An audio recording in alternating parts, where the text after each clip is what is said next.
Hello friends, welcome to ISS platform. आज है 27 नवंबर और 27 नवंबर करेंगे हम current affair from the Hindu, Indian Express और पीआईबी।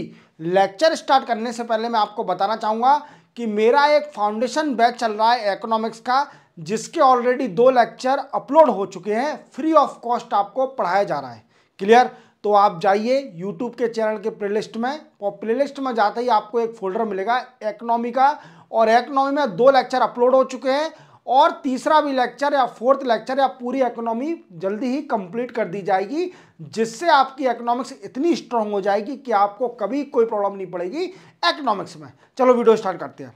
देखो, जैसे कि आप जानते हो कि मेरे वीडियो की स्पेशलिटी रहती है कि मैं पहले आपको इंडेक्स बताता हूं कि मैं आपको पढ़ाने वाला क्या हूं। तो सबसे पहले पढ़ेंगे ईवीएम टेम्परिंग पेटिशन इन सुप्रीम कोर्ट। देखो, जैसे हर बार जब अपोजिशन पार्टी हार जाती है तो वो सिर्फ ओनली एक ही ब्लेम करती है कि ईवीएम में गड़बड़ी है, मींस इलेक्ट्रॉनिक वोटिंग मशीन में गड़बड़ी है। और इसी चीज को लेते हुए सुप्रीम कोर्ट में पेटिशन लगी कि ईवीएम को हटाकर बैलेट पेपर को यूज करना चाहिए इलेक्शन के अंदर।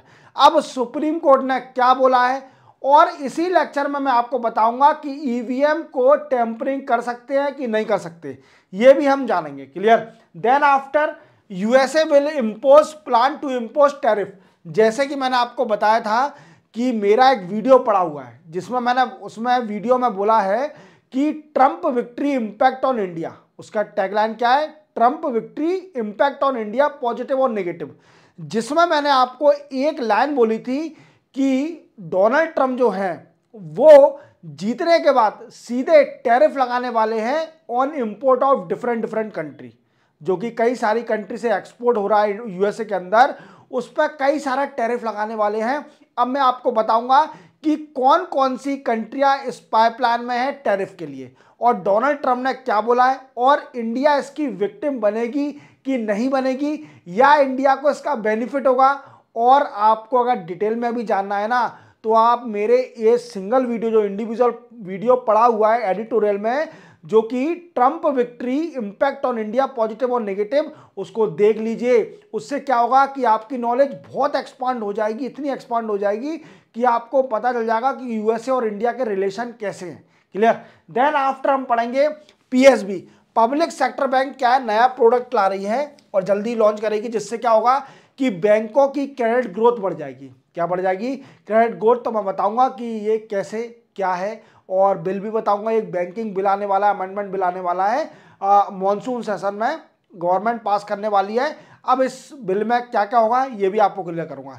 देन आफ्टर हम पढ़ेंगे मिल्क, एग और मीट का प्रोडक्शन। देखो, इंडिया के अंदर एग, मिल्क और मीट का प्रोडक्शन बढ़ गया है, और कितना परसेंट बढ़ा है और कितना है 2023 और 24 का डेटा मैं आपको बताऊंगा। क्लियर? चलते वीडियो स्टार्ट करते हैं।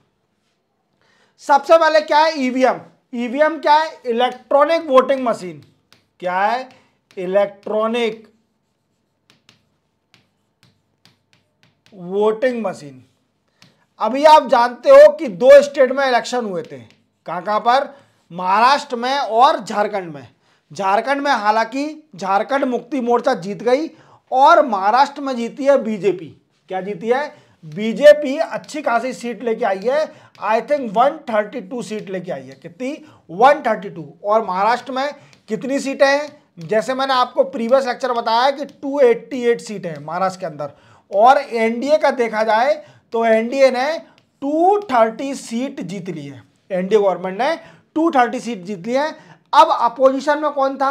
तो अपोजिशन में था NCP, means national Congress party, और शिवसेना जो कि उद्धव ठाकरे की है, ये अपोजिशन में थी। अब क्या है, महाराष्ट्र में बीजेपी के जीतने के बाद, इवन महाराष्ट्र नहीं, अगर बीजेपी किसी भी स्टेट में इलेक्शन जीतती है तो अपोजिशन पार्टी का एक ही ब्लेम रहता है कि ईवीएम में गड़बड़ी करी है। हालांकि ये जीत जाते हैं तो कुछ नहीं बोलते कि ईवीएम में गड़बड़ी है कि नहीं है। ये हार जाते हैं जिस भी स्टेट में, तो इन पे एक ही फंडा रहता है कि हम में ईवीएम में गड़बड़ी है, इलेक्ट्रॉनिक वोटिंग मशीन में गड़बड़ी है। ये जो हमारे इलेक्शन कमीशन का टैग है फ्री एंड फेयर इलेक्शन, उस पर ऑब्जेक्शन उठाते हैं। आज हमारे देश की इलेक्शन कमीशन, जो इलेक्शन कमीशन बॉडी है, कॉन्स्टिट्यूशन बॉडी है, वो आज इतनी फेमस है कि वर्ल्ड में अच्छी अच्छी कंट्रियां उससे टायर अप करना चाहती है कि इलेक्शन आप इतनी बड़ी कंट्री में, इतनी पॉपुलेशन कंट्री में आप कैसे इलेक्शन कंडक्ट करा देते हो, हमको भी सिखाइए। और ये उसकी ट्रांसपेरेंसी और अकाउंटेबिलिटी पे अपोजिशन पार्टी ऑब्जेक्शन उठाती है कि हम अगर हारे हैं तो इसका कारण है कि ईवीएम मशीन में टेम्परिंग करी है। बीजेपी गवर्नमेंट ने, बीजेपी पार्टी ने क्या किया है कि ईवीएम मशीन में टेम्परिंग करी है। इनका ये हमेशा का रोना है, मैं आपको सच्चाई बताऊं। अब इसी को लेते हुए सुप्रीम कोर्ट में पेटिशन गई।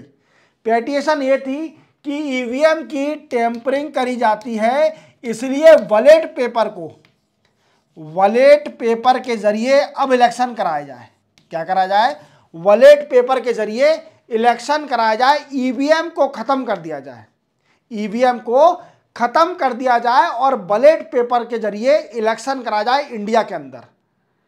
अब ये चीज मुझे नहीं लगता कि ये पॉसिबल है, तो सुप्रीम कोर्ट ने सीधा रिजेक्ट कर दिया, इस पेटिशन को रिजेक्ट कर दिया, ये बोलकर कि तुम लोग क्या करते हो, जिस भी स्टेट में हार जाते हो वहां तुम रोना स्टार्ट कर देते हो कि ईवीएम खराब है, उसकी टेम्परिंग हुई है, और जिस भी स्टेट में आप लोग जीतते हो उसमें आपको ईवीएम टेम्परिंग नहीं दिखती। ये सुप्रीम कोर्ट का कहना था। सुप्रीम कोर्ट ने क्या बोला कि जिस भी स्टेट में अपोजिशन पार्टी हार जाती है उसमें ही ईवीएम टेम्परिंग हो जाती है, और जिस भी स्टेट में अपोजिशन पार्टी या कोई भी है, बीजेपी गवर्नमेंट से हटके जो भी पार्टी है जीत जाती है, मैं किसी इंडिविजुअल पार्टी का नाम नहीं ले रहा हूं, तो वो ईवीएम टेम्परिंग नहीं है। दैट इज अ मेन फंडा of the opposition party. Clear? अब हम समझेंगे कि ईवीएम को टेम्परिंग किया जा सकता है कि नहीं किया जा सकता। देखो, जैसे आप जानते हो, मैं आपको समझा देता हूं कि ईवीएम को टेम्पर किया जा सकता है कि नहीं किया जा सकता। तो ईवीएम में 2 यूनिट होती है। कौन कौन सी? 2 ईवीएम के अंदर 2 यूनिट होती है। एक होती है बैलेट यूनिट और दूसरी होती है कंट्रोल यूनिट। क्या होती है? एक होती है बैलेट यूनिट और दूसरी होती है कंट्रोल यूनिट। अब ये बैलेट यूनिट और कंट्रोल यूनिट है ना, ये दोनों मिलके काम करती हैं। क्या करती हैं? दोनों मिलके काम करती है। अगर एक में भी टेम्परिंग हुई, अगर बैलेट यूनिट या कंट्रोल यूनिट किसी में भी टेम्परिंग हुई तो दूसरा इनकम्प्लीट हो जाएगा, दूसरा काम नहीं करेगा, क्योंकि बैलेट यूनिट और कंट्रोल यूनिट दोनों मिलके ही काम करती हैं। समझे मेरी बात को? अब ये फंडा समझ में आ गया कि आप टेम्परिंग नहीं कर सकते ईवीएम की, क्योंकि क्या है कि बैलेट यूनिट और कंट्रोल यूनिट को अगर दोनों को ही टेम्पर करना पड़ेगा, नहीं तो क्या है, अगर एक को टेम्परिंग करा तो दूसरा इनकम्प्लीट रहेगा, दूसरा काम नहीं करेगा, क्योंकि ये दोनों मिलके काम करते हैं। क्लियर? दूसरा क्या है? जो मैन्युफैक्चरिंग कंपनी है जो कि ईवीएम बनाती है, मैन्युफैक्चरिंग कंपनी है जो कि ईवीएम बनाती है, वो भी इसकी टेम्परिंग नहीं कर पाएगी। क्यों नहीं कर पाएगी? क्योंकि उसको पता तो होना चाहिए कि ये मशीन कहाँ जाएगी। उसको यही नहीं पता, जो मैन्युफैक्चरिंग कंपनी है ईवीएम की, उसको ये तक नहीं पता है कि ये मशीन किस स्टेट में जाएगी, किस डिस्ट्रिक्ट में जाएगी इलेक्शन के लिए। समझ रहे हो मेरी बात को? तो उसको नहीं पता, तो वो टेम्परिंग कैसे करेगी? आप देखिए, इलेक्शन कमीशन का सॉफ्टवेयर है जो बताता है कि कौन सी मशीन कहाँ जाएगी, कौन सी मशीन कहाँ जाएगी। ये मैन्युफैक्चरिंग कंपनी को नहीं पता होता कि ईवीएम की मशीन किस पोलिंग बूथ में जाएगी। समझ रहे हो मेरी बात को? किस में जाएगी। अब इसके साथ साथ एक और बात बताता हूं, और जो नंबरिंग होती है, जो कैंडिडेट की ईवीएम पे नंबरिंग होती है, ये चेंज होती रहती है।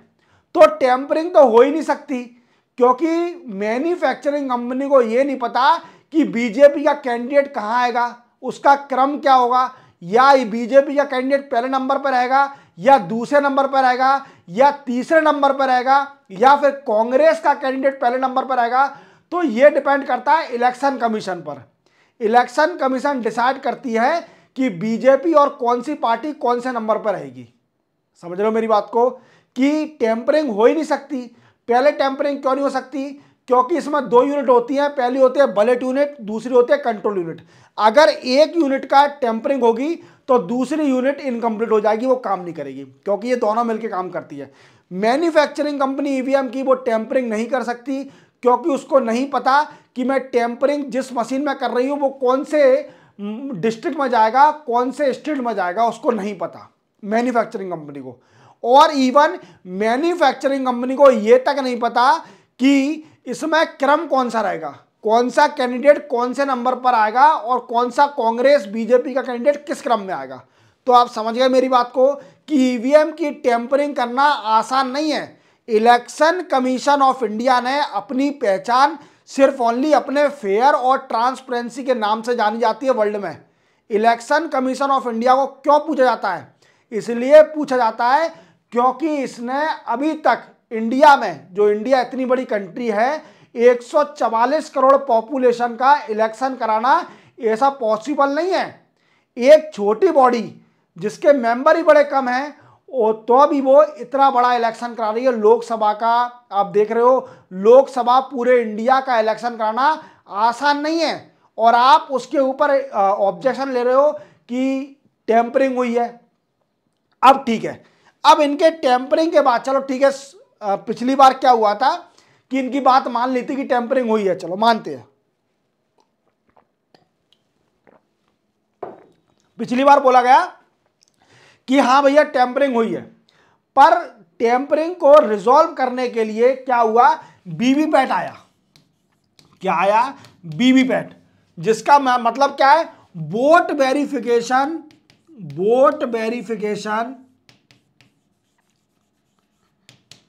Paper audit trial. क्या है? Vote verification paper audit trial, ये वीवीपैट आया। अब वीवीपैट क्या है? वीवीपैट का मतलब है जब आप बटन दबाओगे मशीन का कि आप वोट देने जाओगे, तब आपको एक स्लिप दिखेगी, आपको स्लिप मिलेगी जिसमें आपके कैंडिडेट जिसको आपने वोट किया है उसका सिंबल आपको दिखेगा। क्या दिखेगा? कि आपको उसका दिखेगा कि आपने जिसको वोट दिया है, जिसके लिए बटन दबाया है, एक्चुअल में उसको वोट मिला है कि नहीं मिला। तो वीवीपैट और ईवीएम को टेम्परिंग नहीं कर सकते, ये अपोजिशन पार्टी को समझना चाहिए। बिना वजह का सुप्रीम कोर्ट का समय खराब करना, आप हर बार किसी भी स्टेट में हार जाते हो, बस आपको ये दिखता है कि ईवीएम मशीन खराब है, ईवीएम मशीन का टेम्परिंग हुई है।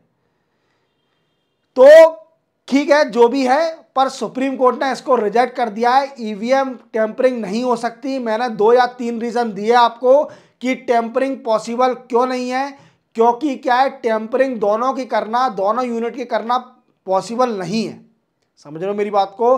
और मैन्युफैक्चरिंग कंपनी अगर टेम्परिंग करती भी है तो उसे नहीं पता कि ये ईवीएम मशीन किस स्टेट में जाएगी, किस डिस्ट्रिक्ट में जाएगी और किस कैंडिडेट का क्रम कैसा होगा, ये डिसाइड करता है इलेक्शन कमीशन। क्लियर? समझ में आ गया? तो कई सारे मैंने देखा भी है, इवन मेरे कई सारे फ्रेंड हैं जो बस एक ही, जब बीजेपी जीत जाती है तो बस एक ही बात करते हैं कि टेम्परिंग हुई है। तो वो मैं पर्सनल बात नहीं कर रहा हूं, चलते हैं नेक्स्ट न्यूज पर। नेक्स्ट है USA will announce to impose tariff. देखो आप जानते हो यूएसए में डोनाल्ड ट्रंप जीत चुके हैं। कौन जीत चुके हैं? डोनाल्ड ट्रंप नए प्रेसिडेंट बन गए हैं, 47 प्रेसिडेंट बन गए यूएसए के, सेकेंड टाइम ये प्रेसिडेंट बने हैं।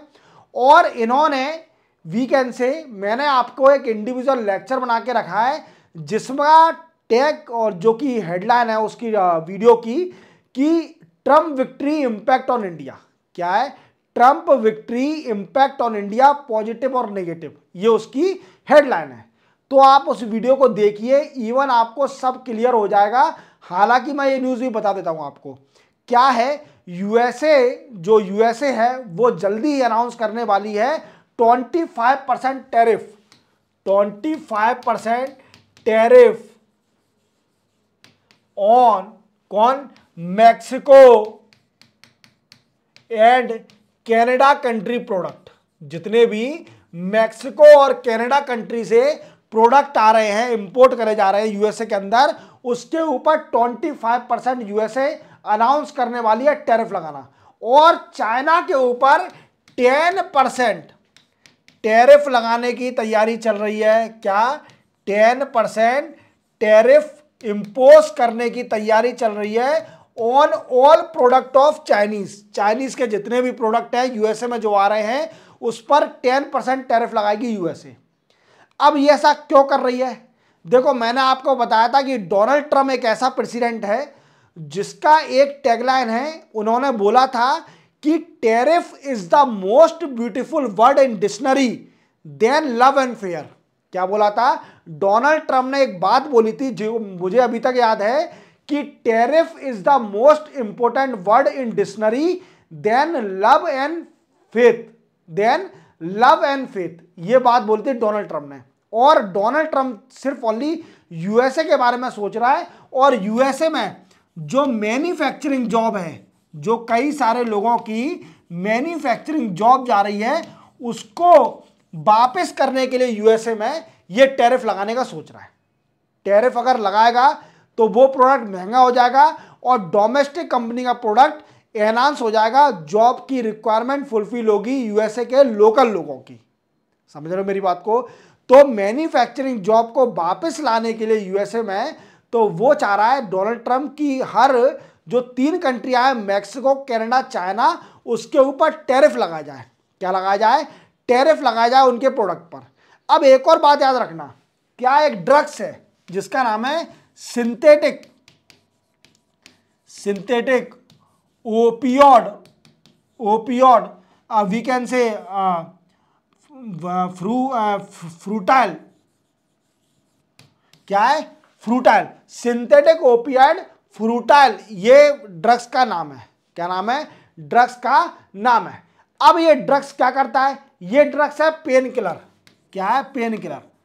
पर यूएसए में इसको नशे की पदार्थ की तरह लिया जा रहा है और कई सारे यूएस के सिटीजन मर गए हैं इस ड्रग्स को लेने के कारण। और ये ड्रग्स आ रहा है चाइना से यूएसए के अंदर। कहां से आ रहा है? चाइना से आ रहा है यूएसए के अंदर, जिसका नाम है सिंथेटिक ओपियोड फ्रूटाइल। क्या है? सिंथेटिक ओपियोड फ्रूटाइल इस ड्रग्स का नाम है। और ये ड्रग्स एक पेन किलर है, बट इसको यूएसए के लोग बाग ड्रग्स की तरह ले रहे हैं, नशे की तरह ले रहे हैं, और ये एडिक्टेड कर रहा है लोगों को। इवन ओवरडोज के कारण कई सारे यूएसए की डेथ भी हो गई है, कई सारे यूएसए सिटीजन की डेथ भी हो गई है इस कारण।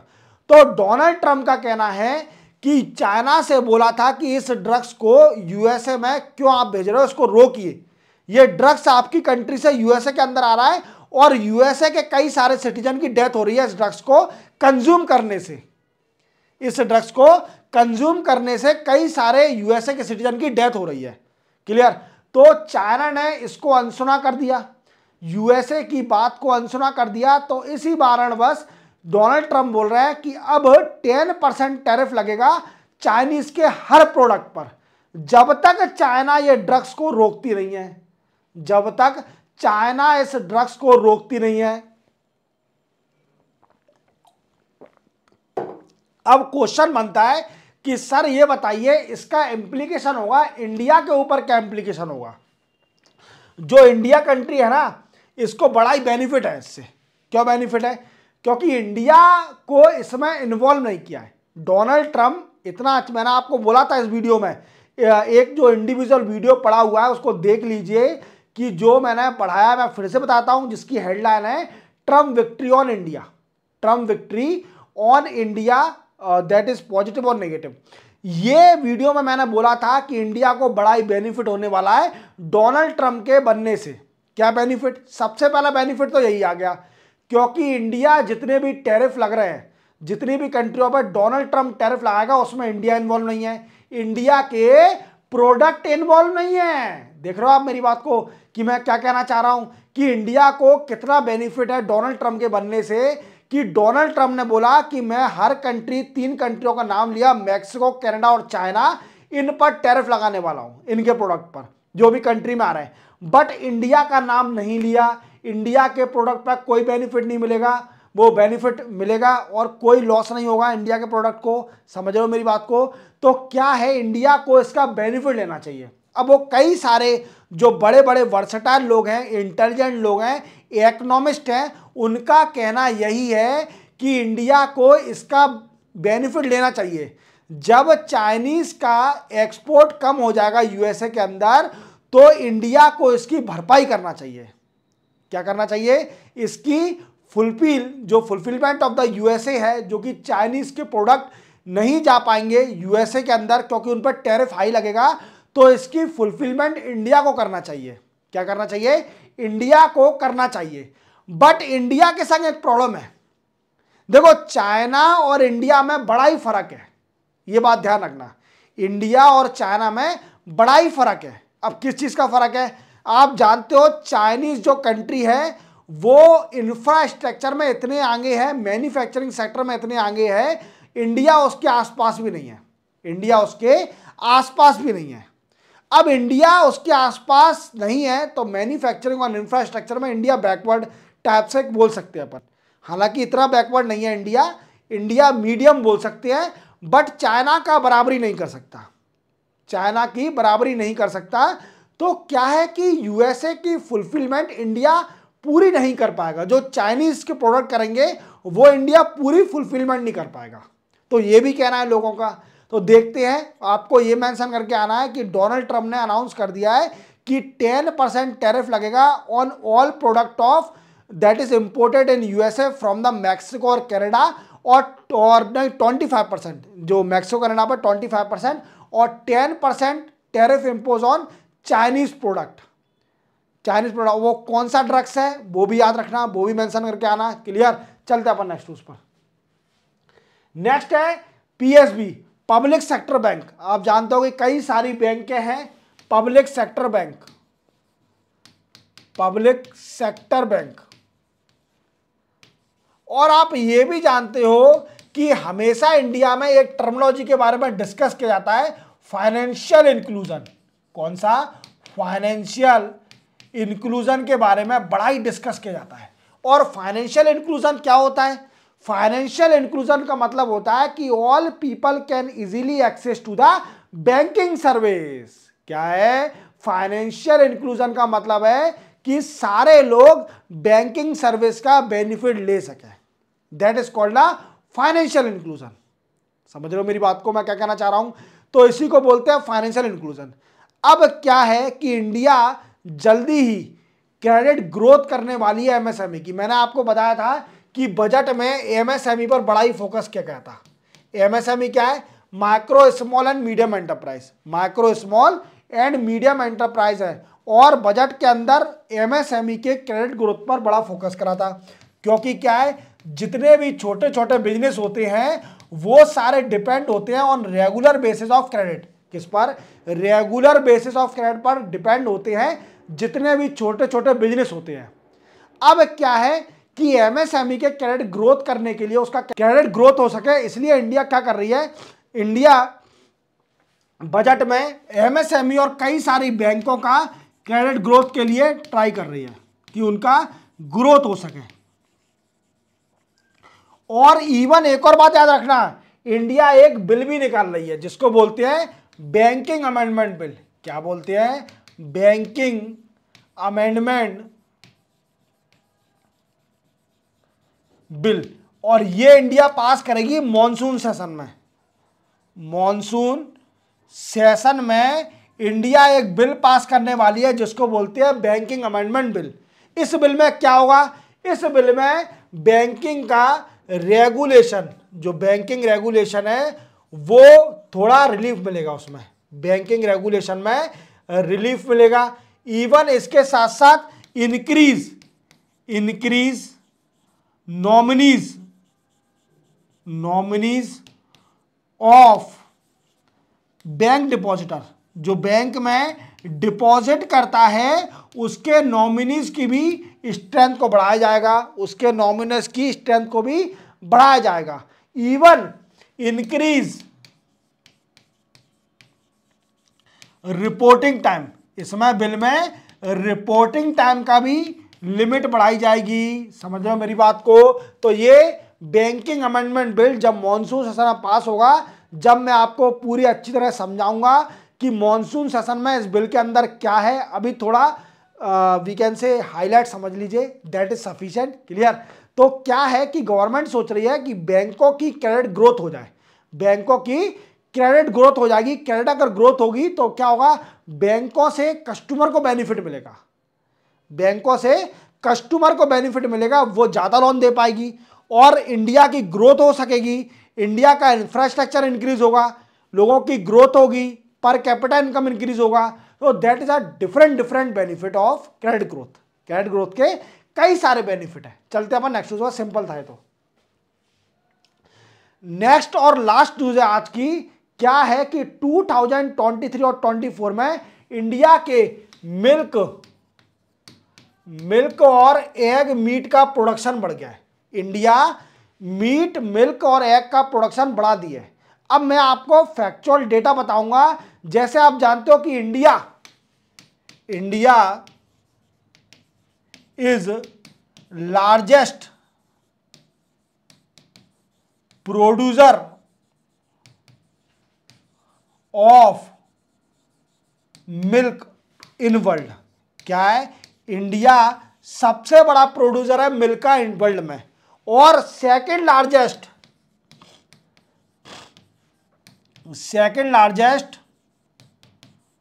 प्रोड्यूसर ऑफ एग का सेकंड लार्जेस्ट प्रोड्यूसर है। याद रखना, ये टर्मिनोलॉजी लिख लीजिए। India is the largest producer of milk in world और second largest producer of egg in world. Clear. अब समझते हैं हम डेटा कि 2023 और 24 में इंडिया ने कितना मिल्क प्रोडक्शन किया है। तो देखते हैं इंडिया का 2023 और 2024 में मिल्क का प्रोडक्शन हुआ है। देखिए मैं आपको बताता हूं तो कितना, 239.8 मिलियन टन। कितना, 239.8 मिलियन टन इतना प्रोडक्शन हुआ है किसका, मिल्क का। कितना प्रोडक्शन हुआ है, इतना हुआ है मिल्क का प्रोडक्शन। और देन आफ्टर ये इंडिया ग्रोथ करी है, अगर पिछले साल से देखा जाए तो इंडिया ने ग्रोथ करी है 38.8%। वी कैन से, नहीं 38 नहीं, 3.8%, सॉरी 38 नहीं 3.8% ग्रोथ हुई है। 38 तो बहुत ज़्यादा हो जाएगा। क्लियर, 38 तो इतना ज़्यादा हो जाएगा, इवन मुझे लगता है कि मिल्क का मतलब सरप्लस में आ जाएगी इंडिया मिल्क में, और लोगों को प्रोटीन इतनी मिलेगी मिल्क पीने के बाद, तो क्या है कि इतना नहीं, ठीक है, आगे चल के बढ़ जाएगा। तो 3.8% अगर प्रीवियस ईयर का देखा जाए तो इंडिया की ग्रोथ हुई है 3.8% मिल्क का प्रोडक्शन की। क्लियर।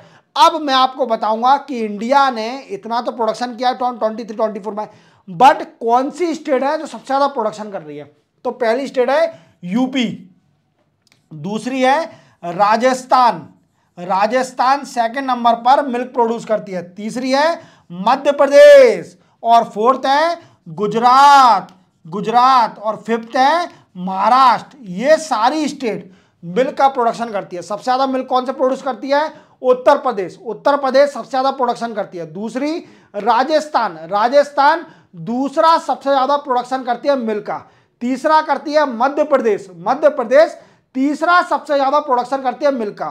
फोर्थ है गुजरात और फिफ्थ है महाराष्ट्र। याद रखना। क्लियर।